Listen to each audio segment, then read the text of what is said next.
Guys, ayan. Ano na naman tayo, dito naman tayo sa kumain. Tanim tayo ng talbos para may pipitasin tayo. Ano. Ayan, nag-umpisa na kayo magtanim ng talbos. Ayan.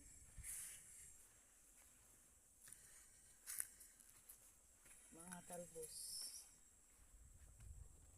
Ayan yung mga dito, nag-umpisa magtanim. Ayan. So nga pala guys, ang aking mga saluyot malalaki na. Ayan dito, napakataas na ng mga saluyot ko. Ayan ayan doon banda. Hanggang dewang ko na yung mga saluyot. Aray ko pa baba man to. Ayan, gulat ako pagpunta ko rito. Ayan, lalaki na nila. Walang araw nag-uulan ano. Tingnan mo naman. Ayan, ang aking saluyot na tinanim. Dami na. Tataba. Ayan, rebuyag. Ayan, tingnan mo hanggang ano ko na sila guys. Tingnan mo naman oh. O diba, lalampas na sa akin yung saluyot. Napakataas. Ayan, taba nila po. Buyag. Ang dami. Sa mga gustong maggulay dyan, mag-order na kayo. Ayan, saluyot. Napakarami. Napakarami kong saluyot guys. Ayan.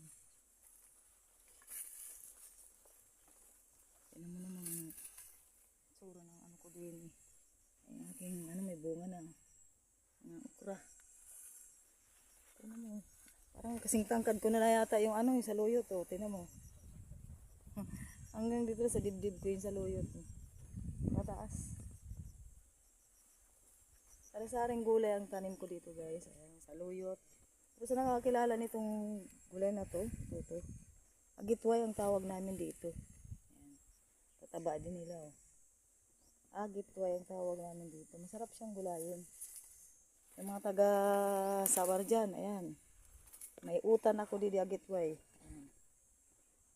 May ako utan na agitway. Nabansot na yung aking mga sili. Doon yung saluyot tayo kung mayroon pa mga bagong tubo. Ayan. Ayan, taba nito po rebuyag.